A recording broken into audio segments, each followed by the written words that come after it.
The council hall was enormous. It stretched wide and tall like a building made for creatures much bigger than anything still alive. The walls were covered in glowing panels showing star maps and old records. The ceiling disappeared into a thin layer of manufactured mist so high up that the seats near the top were just shapes in a haze. 17 alien civilizations had their places here. Each one had its own section, its own lighting, its own air mix humming quietly through vents in the walls. Humanity had a folding table near the back. Nora Calloway sat at that table with both hands resting flat on a thin data pad and looked straight ahead. She was 34 years old. She had dark brown hair pulled back tight and the kind of face that most people read as calm, though calm was not exactly the right word. Controlled was closer. She wore the standard Earth diplomatic uniform, deep navy with small brass buttons and a little Earth emblem stitched on the left shoulder. It was still stiff. She had worn it 4 times now and it still felt borrowed. Beside her sat Owen Greyer. He was 61 years old, broad through the shoulders, and had the particular stillness of a man who had spent most of his life in uniform and had never really come all the way out of it. He was looking down at his notes, but Nora could tell he was watching the room the same way he always watched rooms, like he was quietly counting exits. "They moved us again," Owen said, not looking up. 3 meters, Nora said. "Last session we were near the door. We are still near the door. We are behind the door now. That's different." She almost smiled. The session had been called with almost no warning, which was not normal. The Veltharai conclave ran on schedules so tight and old that they had become something close to religion. Proposals were filed months in advance. Debates were timed to the minute. An emergency session meant something had broken through all of that. Something that could not wait. Nora had read the brief on the way over. She had read it 3 times. Each time, a small and honest part of her had asked the same quiet question. Is this actually real? The Velkareth. Even the name was strange. Different species translated it differently. The consuming silence. The old dark. The drifting end. But the Veltharai called it the Velkareth, and that name had spread through every council language the way old words do when they carry enough weight. Nobody bothered replacing them with something neater. Delegate Suro opened the session without ceremony. He stood close to 3 meters tall, with a broad flat head and eyes that were silver and completely still, the way water in a very deep bowl is still.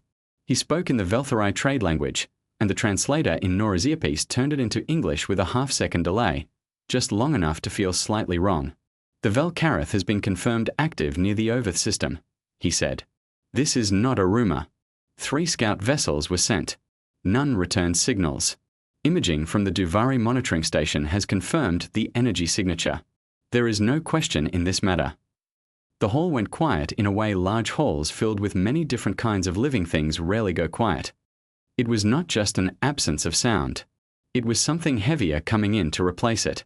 For the benefit of observer delegations, Suro continued, and his tone when he said observer was the tone of someone explaining a simple thing to a child who was not really supposed to be in the room. The Velkareth is an entity of unknown origin and unknown age. It has appeared 4 times in recorded council history. Each appearance ended in the complete collapse of at least one civilization. Power systems fail. Communications stop. Ships go dark. It does not respond to contact. It does not negotiate. It does not change its path. He paused. It simply moves through. And when it does, things stop working. Permanently. Owen leaned close to Nora's ear. "They're scared," he said quietly. She did not answer. She had already known that from the moment they walked in. Fear had a particular weight in rooms with recycled air. It did not matter what species was doing the fearing. It always settled the same way. A delegate from the Ravine faction, small, grey-skinned, with 4 arms folded across their chest, raised a query flag. "What is the projected path?" "It is moving along the outer corridor," Suro said. "Current modeling places it through 7 inhabited systems over the next 14 months. 7 systems. Nora did the math quietly. Not all heavily populated, but the Duvari homeworld sat in that corridor. So did the 2nd largest Veltharai colony. And a human research station, small, 43 people, mostly geologists and 1 very patient botanist who had been requesting a transfer for 8 months and kept getting lost in the conclave's filing system. She raised her hand. Suro looked at her the way someone looks at a piece of furniture that made a sound. Observer delegates do not have floor access during emergency sessions, he said. I understand, Nora said. She kept her hand up. 4 seconds passed. In this hall, 4 seconds was a long time.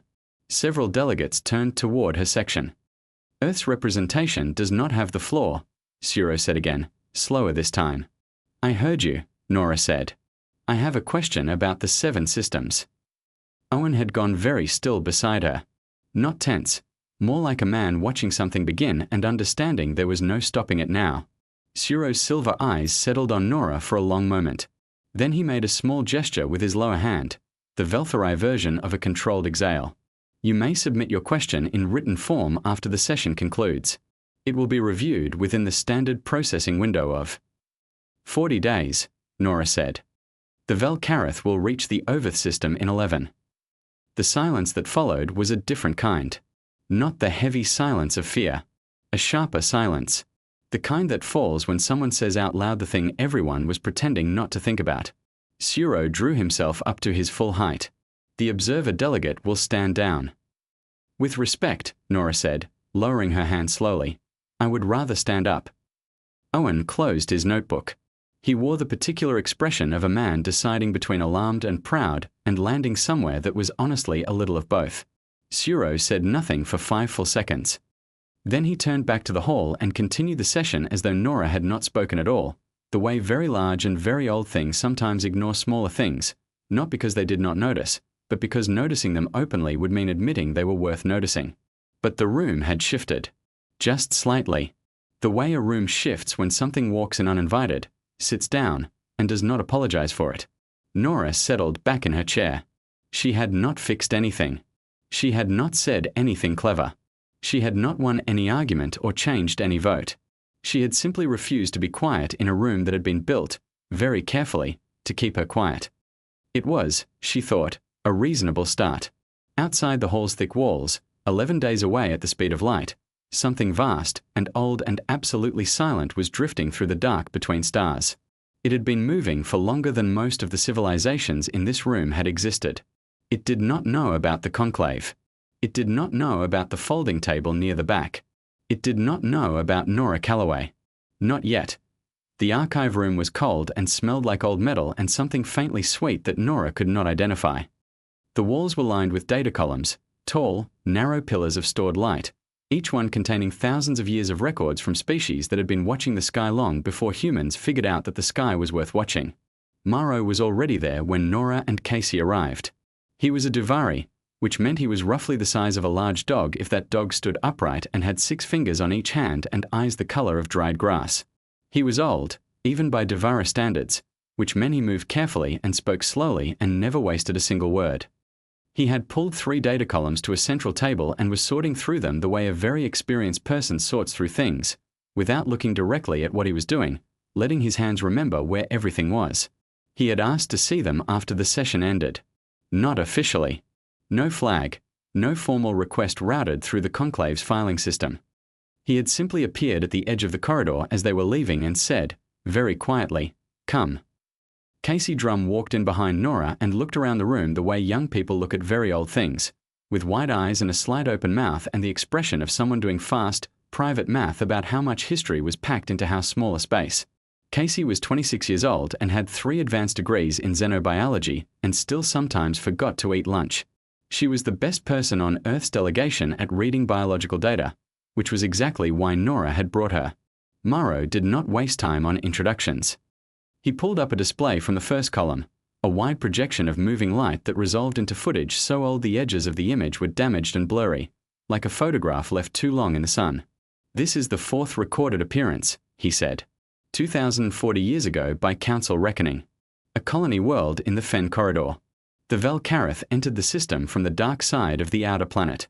By the time the colony registered its signature, it was already inside their grid range. The footage showed what looked like a city from above. Lights were on everywhere, the steady, familiar glow of a civilization that had been running on power infrastructure long enough to forget it was doing so. Then, slowly, the lights began to go out. Not all at once. Not in an explosion. Sector by sector, block by block, like someone walking through the city and pressing each light off with one finger. Within 6 minutes of footage, the city was completely dark. How many people? Nora asked. 400,000 in that city alone, Morrow said. The full system had nearly 2 billion. He paused. None of the infrastructure ever came back online.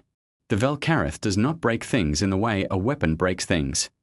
It is more accurate to say it removes something from them. Whatever quality allows technology to function, it takes that, and it does not return it. Casey was leaning forward. What does it feed on? Is it feeding? Is this a predator behavior or something else? We do not know, Morrow said simply. What do we know about it biologically? Morrow looked at Casey with something that, on a human face, would have been mild surprise, the expression of someone who had been asked a question they had not expected to be asked. It is not biological, he said. It is not a living creature in any framework any council species has successfully applied. But it behaves, Nora said. Yes. It moves. It reacts. It avoids some things and goes toward others. Yes, Morrow said again. He was quiet for a moment. That is precisely the part the conclave has never been able to explain. He moved to the second data column and pulled up more footage. Older. The resolution was so low that the images were mostly shapes and guesswork. There was a timestamp in the bottom corner that, when Casey translated it into standard years, made her go very quiet for a moment. This footage was nearly 6,000 years old.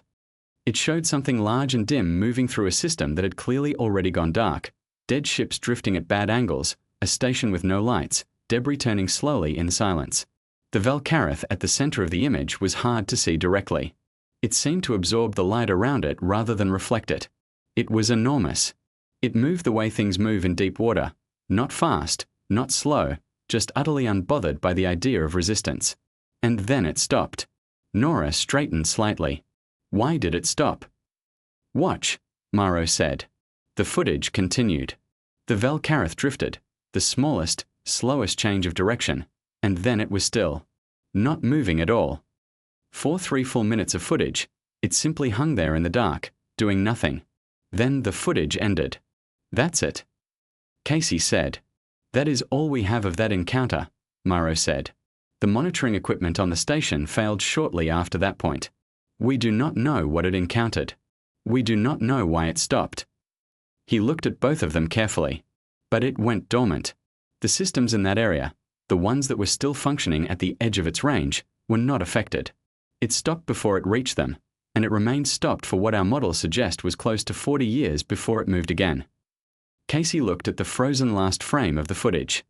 The Velkareth, hanging in the dark. Not attacking. Not consuming. Just still. Something was there, Casey said. In the footage.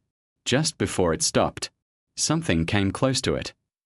We were unable to identify it clearly, Morrow said. The resolution. Can you enhance the last 30 seconds? Morrow worked the column carefully.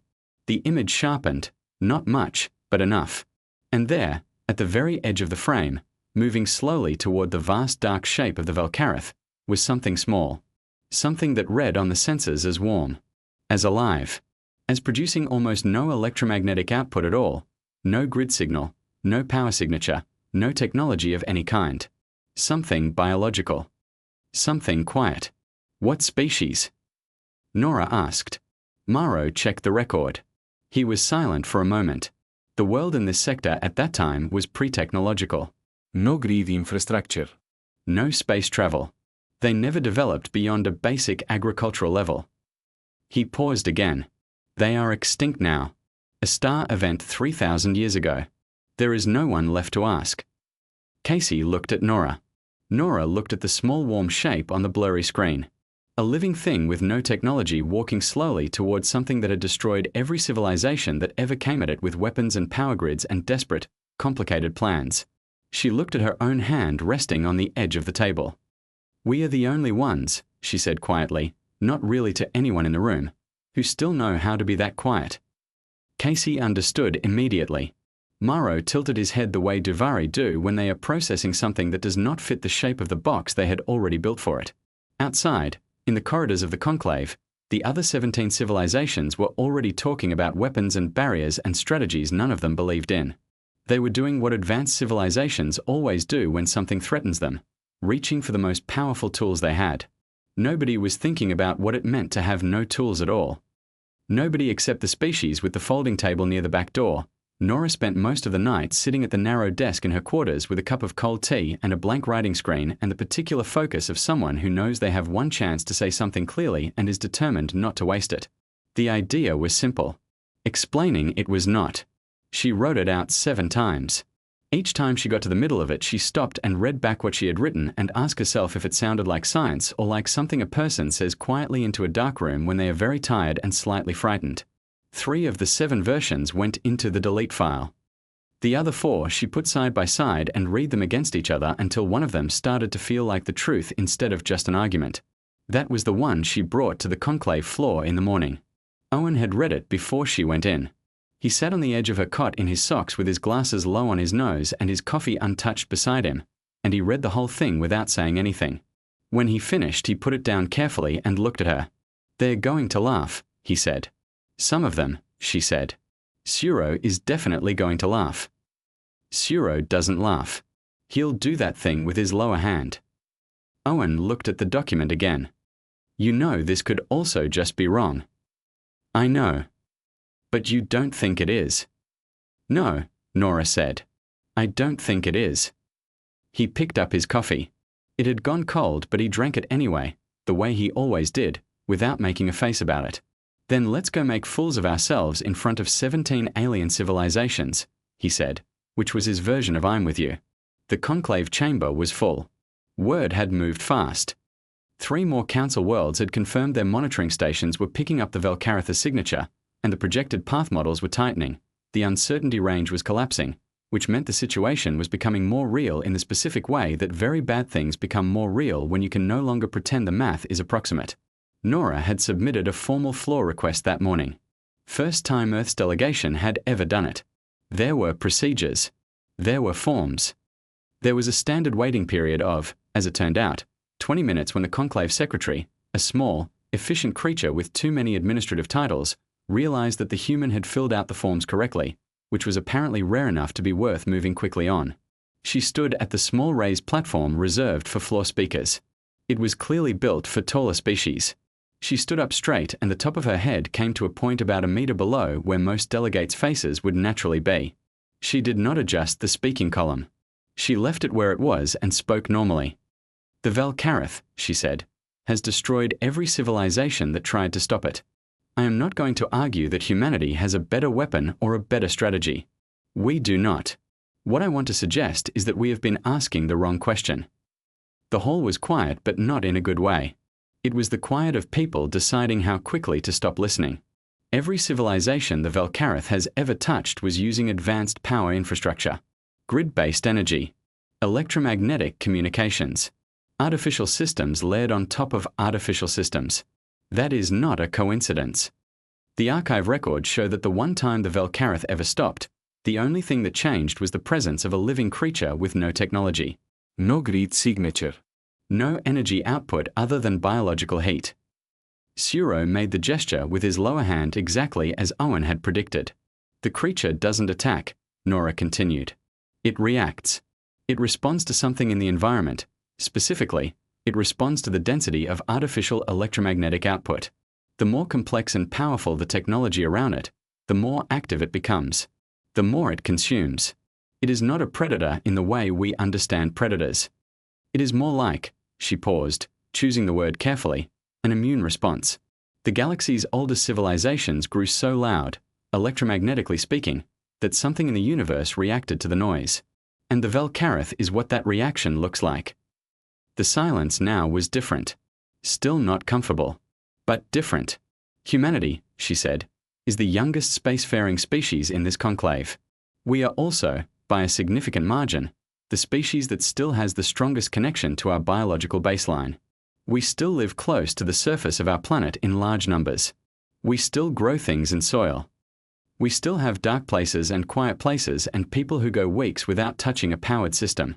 We are loud when we choose to be. But we are also still capable, genuinely capable, not as a theory, of being almost completely quiet." She let that sit for a moment. I am proposing that a single human individual approach the Velcareth in a vessel with no active power systems, no weapons, no grid, no emissions beyond the biological, manual oxygen supply only, and that individual will attempt direct contact. The hall erupted. Not loudly. Alien councils rarely made dramatic noise, but the air changed in the specific way it changes when multiple different species all start talking at once in their own languages, and the whole room becomes a low hum of controlled alarm. Suro raised both primary hands for quiet. The observer delegate is proposing, he said, very flatly, to send a single human in a dead ship toward the most destructive entity in recorded history. Yes, Nora said, on the basis of 6,000-year-old blurry footage and a theory. And the fact that everything else has failed, she said. Every weapon, every barrier, every complicated strategy. Everything you have tried in 4 recorded encounters has not worked. I am not asking the Conclave to take a risk. I am asking it to allow me to take one. Owen, from the back of the room, had his hands folded on the table in front of him. He was not looking at Nora. He was looking at the floor, the way a person looks at the floor when they are working very hard to stay still. Back on Earth, transmitted across several light minutes of lag, Dr. Petrovos was watching the feed from her lab. She had been pulled in remotely because she was the best xenobiologist Earth had, and also because Nora had trusted her since they were 22 years old and she needed at least one familiar voice in the background of this. Petra had read Nora's theory the night before and had sent back a message that said, "The science is thin, but it's not wrong," and then a second message 30 seconds later that said, "Please don't die." Nora had not replied yet. She would, she told herself. After. The Conclave did not agree to the plan. They did not refuse it either. They tabled it for emergency deliberation, which in Conclave language meant that they were going to argue about it for as long as they possibly could before accepting that no one had a better idea. It took 6 hours.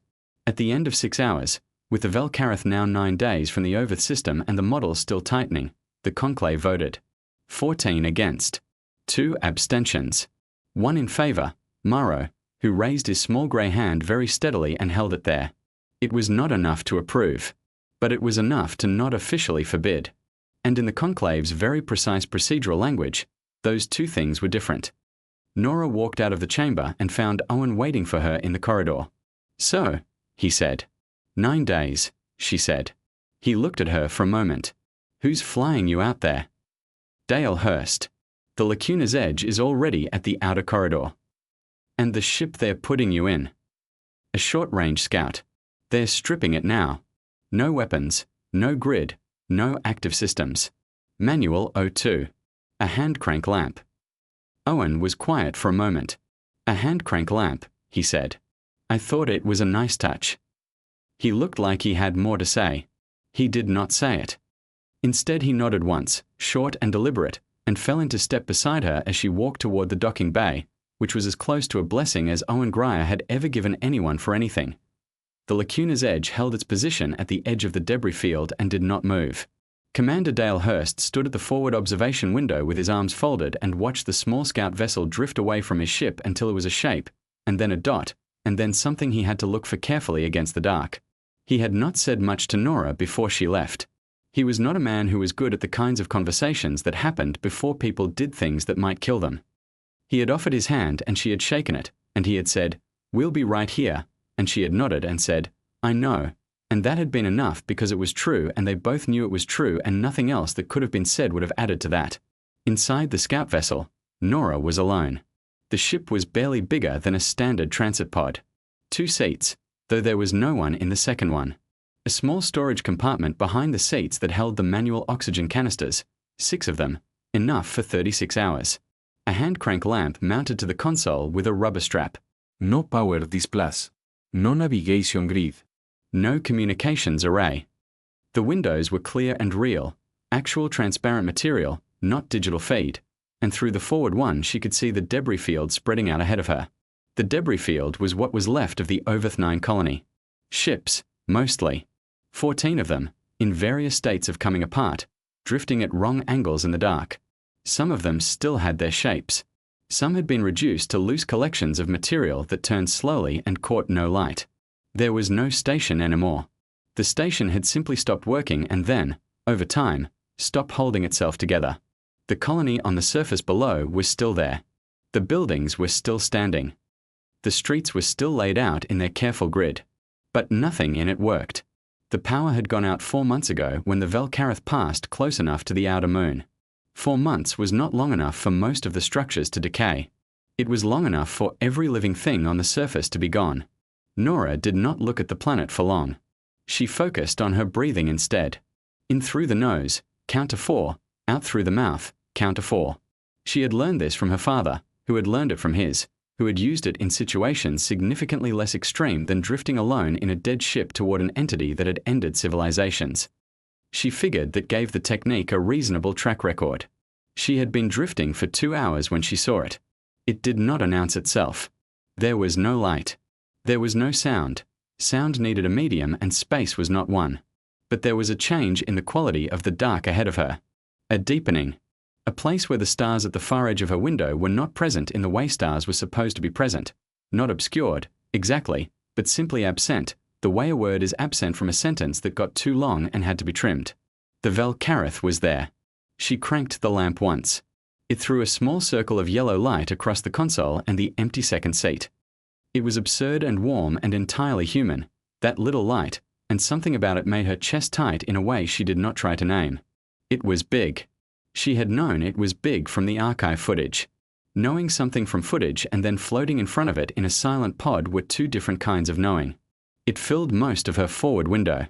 It did not look like a weapon or a monster or a creature in any category she had language for. It looked old.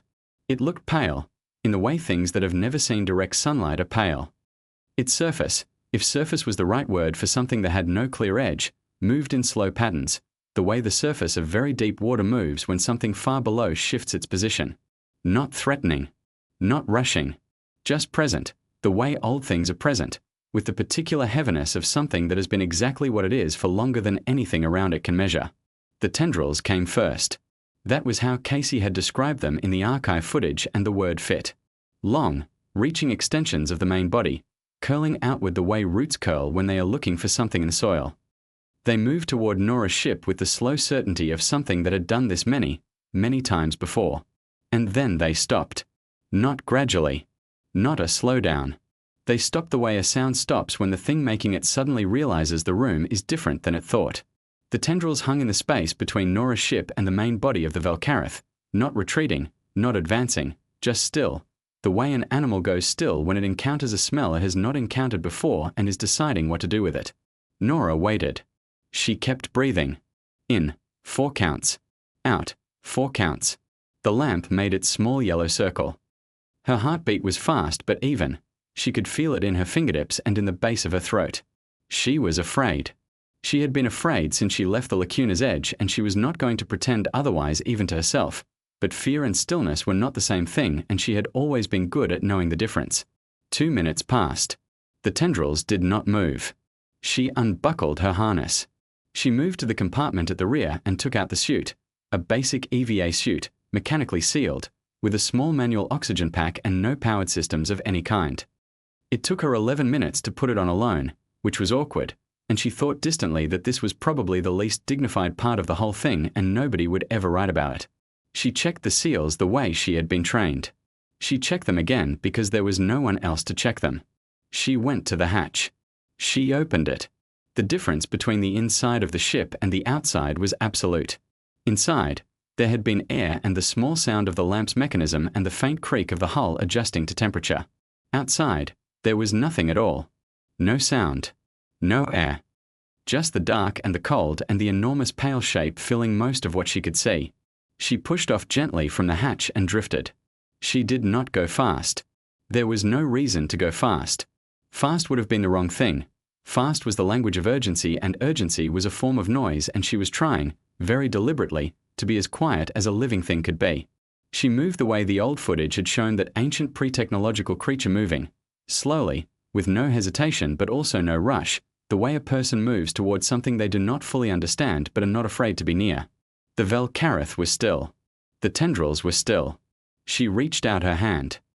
Not to grab. Not to push.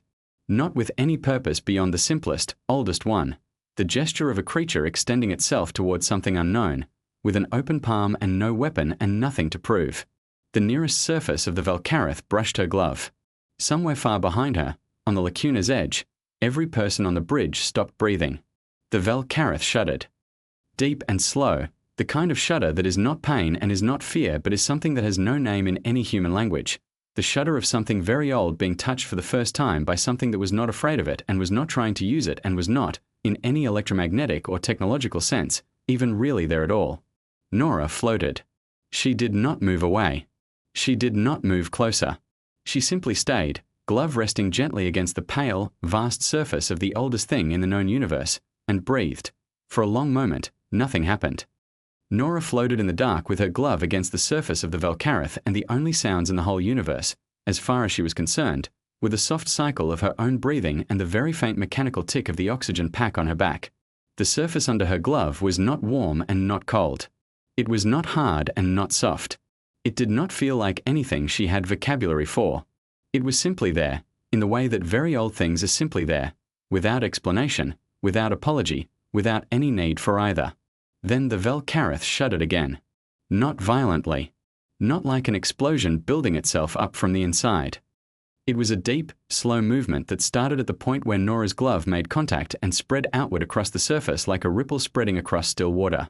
It moved all the way to the outer edges of the creature's vast shape and kept going, out into the surrounding space, until it was a vibration that every hull and every piece of drifting wreckage in the debris field picked up and passed along.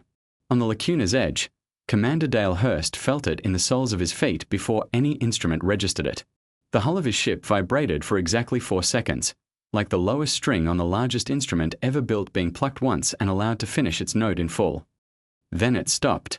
In the center of the debris field, the Valkarith began to come apart. It did not explode. There was no light, no heat, no shockwave. It simply began to dissolve at its outermost edges, the way sea foam dissolves when it reaches dry sand, quietly, without drama, without leaving anything behind. The pale surface lost its coherence first. Then the deeper structures, whatever they were, followed. Layer after layer, from the outside in, breaking into particles so fine they were invisible individually and only registered as a kind of dimness in the dark, a slow, spreading cloud of something that was no longer the Valkarith but was not yet nothing either. Nora floated in the middle of it. The particles drifted past her suit, past her visor, past her glove that was still extended, still open. They caught no light because there was no light to catch. They made no sound because there was no medium for sound. They simply spread outward into the space around her, thinning and thinning, until the last of them became indistinguishable from the ordinary dark of open space. And then the Valkarith was gone. Not defeated. Not destroyed. The word that came to Nora, drifting there alone in the quiet with her arms still extended and her breathing still steady, was finished. The Valkarith was finished. It had been doing what it did for longer than any civilization in the Conclave had records for, moving through the noise, responding to the noise, unable to stop because there was always more noise, always more electromagnetic density, always another civilization cranking up its grid and its weapons and its complicated, brilliant, desperate technology and pointing all of it at something it did not understand. And then, after all that time, something had come toward it without any of that. Something small and warm and quiet, with an open hand and nothing to prove. It had finished. Nora lowered her arm. She turned slowly in space and found the lacuna's edge with her eyes, a grey shape, steady and unmoving at the edge of the debris field, running lights on, waiting exactly where it said it would wait. She began the slow drift back toward it. Inside the ship, Dale met her at the hatch himself. He helped her out of the suit without saying anything. His hands were not quite steady. He did not comment on that, and neither did she. When the suit was off and the hatch was sealed and the ship's air was moving again, she sat down in the nearest chair and he handed her a coffee from the machine at the wall and she took it with both hands and held it and let the warmth come through to her palms. "Are you all right?" he said. "I think so," she said. "Yes." He nodded. He looked like he wanted to ask something else and was deciding whether to. He decided to. "What was it like?" he said. "When you touched it?" Nora thought about it. She looked at her coffee. "Tired," she said. "It felt tired." Dale did not say anything to that, but he sat down in the chair across from her, which felt like the right thing to do. At the conclave, the news arrived before the official report. Monitoring equipment across the outer corridor registered the Velcaritha's signature collapsing in real time. Station after station went from active tracking to signal loss to clear sky over the course of about 8 minutes, as the updates moved at light speed back toward the council chambers. Suro was in the middle of a procedural statement about containment resource allocation when his secondary aide placed a single data slip on the surface in front of him. He looked at it. He stopped speaking. He did not begin speaking again for quite a long time. In the archives, Morrow sat very still at his data table with both sets of hands folded in his lap. The display in front of him was still showing the last frame of the 6,000-year-old footage, the blurry shape of the small pre-technological creature extended towards something vast and pale and ancient, and the Velcarith going still. He looked at that image for a long time. Then he closed the display, very gently, and sat in the dark by himself for a while. Owen received the confirmation on a small screen in the conclave's lower corridor, where he had been pacing for the past 4 hours because there was nothing else useful to do, and pacing at least kept his hands occupied. He read the message. He stood still. He read it again. Then he sat down on the floor of the corridor with his back against the wall, which was completely undignified, and he did not care at all, and put his face in his hands for a moment, not crying, just needing somewhere to put the feeling. Petra's message, sent across 14 minutes of transmission lag from her lab on Earth, arrived later. It said, "You absolute idiot." Then on the next line, "I can't believe it worked." Then on the next line, smaller, "Are you okay?" He said it would not add anything and he was wrong. "Please call me." 3 weeks later, Nora was back on Earth. She was standing on the fire escape outside her apartment in the early morning, in an old grey sweater with a small hole at the left cuff, holding a mug of coffee that was the right temperature this time. The city was just waking up. The sky was going from dark blue to something lighter at the edges, that quiet shift that happened every morning regardless of what the day had in store. Pigeons were arranged on a wire across the alley in a row, ruffled and unhurried, doing whatever pigeons do at that hour. Owen called. She answered on the second ring. "They want to give you a title," he said, without preamble, because Owen was not a preamble kind of person. The conclave. Something ceremonial. It translates roughly as, a pause, the sound of paper, which was very Owen, Vachevel, the one who quieted the storm. Nora watched a pigeon on the wire shuffle sideways 2 steps for no reason that was clear to anyone. "Tell them thank you," she said. "They also want to upgrade Earth's delegation status. Full member seat. Proper table. They're moving you from the back." "That's good," she said. "Owen, that's really good. That matters." "It does," he agreed. "What about the title?" She looked at her coffee. She looked at the lightning sky. She thought about the dark, and the cold, and the vast tired thing dissolving into dust around her open hand, and the tick of the oxygen pack, and the feeling of very old weightlifting in a way that had no name in any language she knew. "I'm just a person," she said. A pause on the line. "I'll tell them that," Owen said. "They won't know what to do with it." "No," he agreed. "They will not." Another pause, shorter. "Get some rest, Nora." "I will." She hung up. The pigeon on the wire ruffled its feathers one more time and settled. The sky kept getting lighter the way it always did, patient and indifferent and reliably there, the way the best things always are. She finished her coffee. The city woke up around her, making all its ordinary noise, and it was the best sound she had heard in weeks.